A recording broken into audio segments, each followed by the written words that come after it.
সেপ্টেম্বৰ বা আগষ্টৰ মাহতে বীজবিলাক অংকুৰিত কৰি অক্টোবৰ মাহত ৰুবই পাব লাগে। অমিতা লগাইছে আৰু অমিতাবোৰ লাগি সম্পূৰ্ণ শেষ হোৱাৰ পাছতে তেওঁ এই জেগাখিনিত আম লাগিব। খুব প্ৰণালীবদ্ধভাৱে তেওঁ অমিতা, আম, তামোল, মেগনি গছ ৰোপণ কৰিছে। সময় অনুপাতে খেতিবিলাক কৰিব লাগিব, যেতিয়া তেতিয়া যধে মধে নহয়। কিন্তু মই যোগান ধৰা যিখিনি উৎপাদিত সামগ্ৰী তাৰ পৰা ৰাইজে কি ফলাফল পাইছে বা কেনেকুৱা সোৱাদ পাইছে সেইটো খুব বেছিছে বেছি 10,000 টকা। আৰু সেই 10,000 টকা এবিঘা মাটিত খেতি কৰি তাৰ পৰা ধৰি লোৱা একেবাৰে নাই বুলি ক'লেও 1.5 লাখ মান টকা পোৱা হ'ব। নমস্কাৰ দৰ্শক, মই পংকজ খনিকৰ, আপোনালোকে চাই আছে কৃষি জাগৰণ অসম। দৰ্শকসকল, আজি মই উপস্থিত আছোঁ তিনিচুকীয়া জিলাৰ পেঙেৰিস্থিত ধনৰাম চেতিয়াৰ কৃষি ফাৰ্মত। তেওঁ কৃষি ফাৰ্মত আমি এখন অমিতাৰ বাৰী দেখিবলৈ পাইছোঁ। এই অমিতাৰ বাৰীখন আমি আপোনালোকক দেখুৱাবলৈ যত্ন কৰিম। তেওঁ কৃষকৰে কেনেকৈ অমিতা খেতি কৰিছে, কি জাতৰ অমিতা খেতি কৰিছে, আৰু আপোনালোকে দেখি থকা অমিতা, এজোপা অমিতাত কিমান কেজিকৈ অমিতা লাগিব পাৰে আদি কথাবোৰ আমি কৃষক ধনৰাম চেতিয়াৰ পৰা জানিবলৈ চেষ্টা কৰিম। তাৰ আগতে আমি আপোনালোকক এই গোটেই ফাৰ্মখনত কেনেকৈ অমিতা লাগিছে আৰু কৃষকগৰাকীয়ে কেনেকৈ এটা পুলিৰ পৰা এটা পুলি কিমান ডিষ্টেঞ্চ দিছে, এটা শাৰীৰ পৰা এটা শাৰীলৈ কিমান ডিষ্টেঞ্চ দিছে আদি কথাবোৰ আমি জানিবলৈ চেষ্টা কৰিম। আৰু লগতে জানিবলৈ চেষ্টা কৰিম তেওঁ এই অমিতাবোৰ বিক্ৰী কৰে, কেনেকৈ বিক্ৰী কৰে আৰু কাক বিক্ৰী কৰে, তেওঁ বিক্ৰী কৰিবলৈ কেনেকুৱা ধৰণৰ পদক্ষেপ লৈছে আদি কথাবোৰ আমি জানিবলৈ চেষ্টা কৰিম। তেওঁ খুব প্ৰণালীবদ্ধভাৱে এই খেতি কৰিছে। আপোনালোকে প্ৰথমে মন কৰক, তেওঁ কেৱল অমিতা খেতিয়ে নহয়, অমিতাৰ লগতে তেওঁ কি কৰিছে, আমৰ খেতি কৰিছে। তেওঁ প্ৰথমে অমিতা লগাইছে আৰু অমিতাবোৰ লাগি সম্পূৰ্ণ শেষ হোৱাৰ পাছতে তেওঁ এই জেগাখিনিত আম লাগিব। আৰু আমবিলাক ডাঙৰ হোৱাৰ পাছতে কি হ'ব, তেওঁ এই আপোনালোকে দেখিছে এই তামোল গছবোৰ ডাঙৰ হ'ব। তামোল গছবোৰ গছত লাগিবলৈ ধৰিব আৰু তেওঁ তাৰ পৰা উপাৰ্জন কৰিব পাৰে। আৰু তামোলৰ লগতে সমানে সমানে বাঢ়িব আপোনাৰ মেগনি গছ। খুব আপোনালোকে আমাৰ দৰ্শকসকলে সকলোৱে জানে সম্প্ৰতি অতি চৰ্চাত থকা এজোপা গছ, বহু মূল্যৱান গছ। বজাৰত এজোপা এই গছৰ এই কাঠৰ মূল্য বহুত বেছি। গতিকে তেওঁ সেই কথাটোৰ প্ৰতি লক্ষ্য ৰাখি তেওঁ প্ৰণালীবদ্ধভাৱে এই মিশ্ৰিত পদ্ধতিৰে তেওঁ অমিতা, আম, তামোল, মেগনি গছ ৰোপণ কৰিছে। প্ৰায় এটা কথা সোধে যে অমিতা কোন সময়ত কৰা হয়, কেনেকুৱা প্ৰজাতি ভাল হয়। অৱশ্যে মই বৰ বেছি প্ৰজাতিৰ বিষয়ে নাজানো। মই যিটো প্ৰজাতি অমিতা খেতি কৰিছোঁ সেইটো হ'ল স্বপ্না প্ৰজাতি। তাৰপিছতে ৰেড লেডি বুলিও এটা পায়, ৰেড লেডি আৰু স্বপ্না প্ৰজাতি এইখিনি হ'ল মোৰ স্বপ্না প্ৰজাতি। তাৰপিছতে এতিয়া ৰোৱাৰ সময়টো যদিহে ব্যৱসায়িক ভিত্তিত কৰা হয় তেতিয়াহ'লে ছেপ্টেম্বৰ বা আগষ্টৰ মাহতে বীজবিলাক অংকুৰিত কৰি অক্টোবৰ মাহত ৰুবই পাব লাগে। তেতিয়া 2-এটা ফুল এই সময়ত ফুলে। আৰু যদি তাকে নকৰি মে' মাহত যদি ৰোপণ কৰা হয় তেতিয়াহ'লে কি হয়, যিহেতু মে', জুন, জুলাই সন্মুখত ভৰ বাৰিষা থাকে, গতিকে পুলিবোৰ যেতিয়া পানী সোমায়, অমিতা খেতিৰ কাৰণে অতিপাত পানী হ'লেও বেয়া, গতিকে লাভৰ বিপৰীতে লোকচান হোৱাৰ সম্ভাৱনা অধিক বুলিয়ে কৈছোঁ। আৰু আচলতে অক্টোবৰ মাহত ৰোপণ কৰাটো বা তেনেকৈ বীজ অংকুৰিত কৰাটো উপযুক্ত সময়।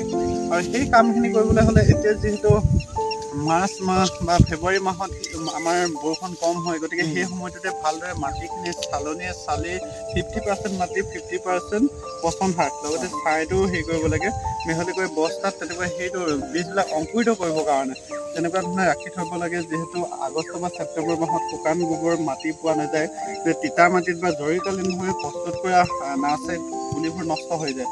গতিকে এতিয়া তেনেকৈ 2-3 বস্তা বা তেনেকৈ যিমানখিনি প্ৰয়োজন হয় তেনেকৈ শুকুৱাই চালি ৰাখি থৈ দিব লাগে। আৰু ছেপ্টেম্বৰ, অক্টোবৰ মাহত বীজবিলাক জাৰ্মিনেশ্যন কৰি বা অংকুৰিত কৰি অক্টোবৰ, নৱেম্বৰ মাহত ৰোপণ কৰিব লাগে। আৰু সেইখিনি এতিয়াৰ পৰা উৎপাদন আৰম্ভ হ'ব আৰু সেইখিনি বিক্ৰী কৰিব পৰা হ'ব প্ৰায় জুলাই, আগষ্টৰ পৰা।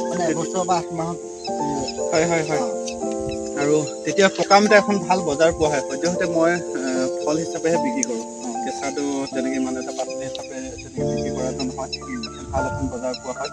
আৰু যদিহে সেই অসময়ত কৰা হয়, মে' মাহত যদি পুলি ৰোপণ কৰা হয়, প্ৰায় এইটো সময়ত মোক কিছুমান ল'ৰাই সোধে যে দাদা এইটো সময়ত অমিতা খেতি কৰিব পাৰিম নেকি। যদিহে তেনেকৈ কৰা হয়, মে' মাহত কৰাবোৰ সদ্যহতে জানুৱাৰী বা ফেব্ৰুৱাৰী সেই সময়টোত বিক্ৰী কৰিবৰ কাৰণে হয়, কেঁচাকৈ হ'লেও।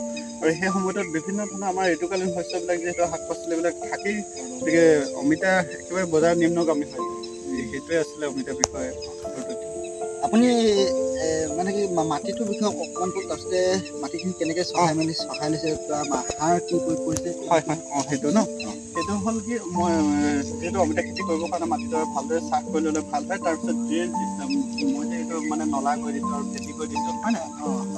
আৰু তাত ৰোৱা সময়টোত যিমানখিনি হয় বীজখিনি অংকুৰিত কৰাৰ পিছত পুলিখিনি যেনেদৰে প্ৰস্তুত হৈ থাকিব সেই সময়তে এই মেইন পথাৰখনো প্ৰস্তুত কৰিব লাগে, ড্ৰেইন মাৰিব লাগে। তাৰপিছতে যিখিনি পচন সাৰ বা গোবৰ ইয়াত ব্যৱহাৰ কৰা হ'ব সেইখিনি শুকুৱাই থাকিব লাগে।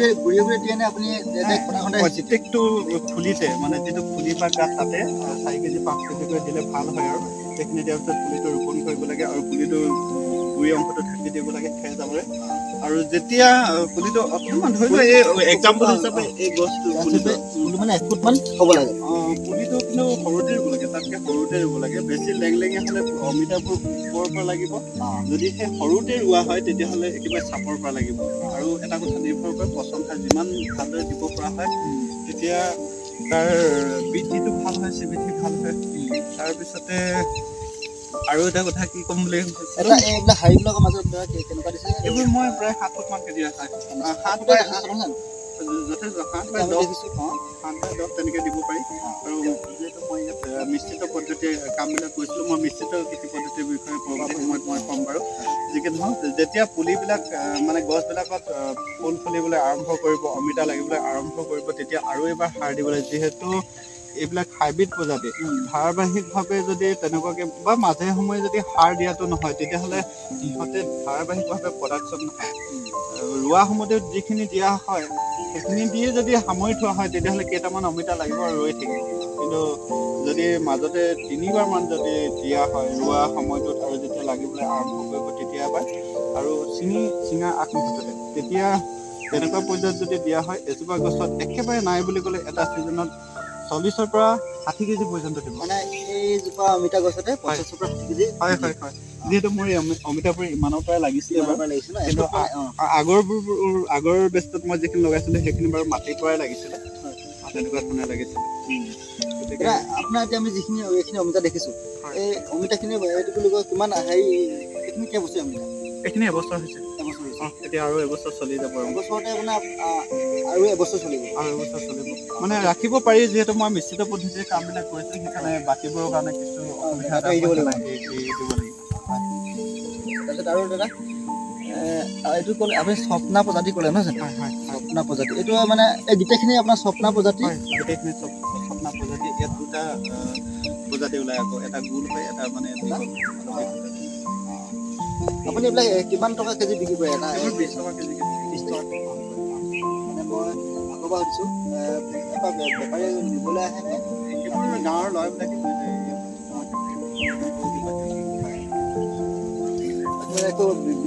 অমিতা বিক্ৰী একো প্ৰব্লেম হোৱা নাই। এইখিনি যিহেতু জৈৱিকভাৱে কৰা হয় মানে কোনো মই জোৰাবই নোৱাৰোঁ। যিমান প্ৰয়োজন হয় সেইখিনি একেবাৰে জোৰাবই পৰা নাযায়।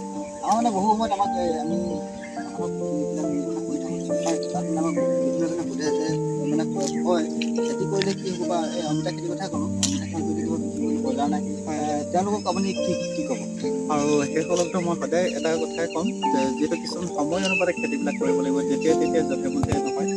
আৰু আজিৰ তাৰিখত তেন্তে মই এটা কথা কৈছিলোঁ, মানুহে স্বাস্থ্যৰ প্ৰতি যথেষ্টখিনি সজাগ সচেতন হৈছে। গতিকে মই জৈৱিক কৰিছোঁ, মই ৰাসায়নিক কৰিছোঁ সেইটো ডাঙৰ কথা নহয়, কিন্তু মই যোগান ধৰা যিখিনি উৎপাদিত সামগ্ৰী তাৰ পৰা ৰাইজে কি ফলাফল পাইছে বা কেনেকুৱা সোৱাদ পাইছে সেইটোৰ ওপৰত নিৰ্ভৰ কৰিব। যদিহে ভাল পায় নিশ্চয় বিচাৰিবই।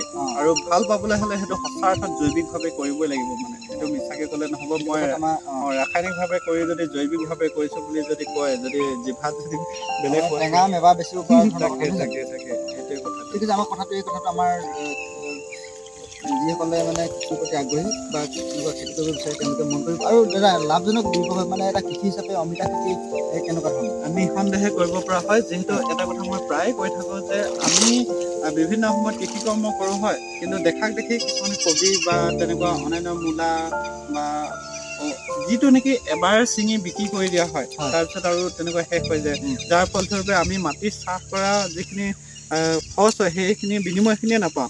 কিন্তু এনেকুৱা কিছুমান খেতি আছে যেনেকৈ বেঙেনা হওক, জলকীয়া হওক বা বিলাহীটো তেনেকৈ বেয়া নহয়, কবিতকৈ ভালেই।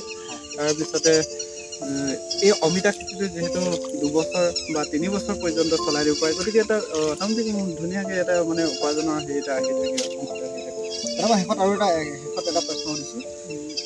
অমিতাখিনি আপুনি পুলি ৰোপণৰ পৰা পুলি মানে অমিতা লগালৈকে হয় এবিঘা অমিতাত কেনেকুৱা ধৰণৰ খৰচ পাতি হয় সেইটো খুব বেছিছে বেছি 10,000 টকা যদি জেওৰাখন দিবলগীয়া হয় তেতিয়া বেলেগ কথা কিন্তু মাটি চাহ কৰাৰ পৰা পুলি হেৰি কৰালৈকে মানে 10,000 টকা হৈ যায় আৰু সেই 10,000 টকা যি এবিঘা মাটিত খেতি কৰোঁ তাৰ পৰা কেনেকুৱা ধৰণৰ প্ৰডাকশ্যন মানে এবছৰতো মানে ধৰি লোৱা একেবাৰে নাই বুলি ক'লেও 1.5 লাখ মান টকা পোৱা হ'ব তাৰপিছৰ বছৰটো আছে তেনেকুৱাকৈ যদিহে নিজেই বিক্ৰী কৰিব পৰা হয় পোনপটীয়াকৈ 70 টকা 80 টকা তেতিয়াহ'লে আৰু বেছি নিশ্চয় এটা গুৰুত্বপূৰ্ণ কথা আমাৰ এই কৃষিৰ প্ৰতি আগ্ৰহী হ'বলৈ কথাটো মনত ৰাখিছোঁ দাদা আমাৰ এই ব্যস্তখিনি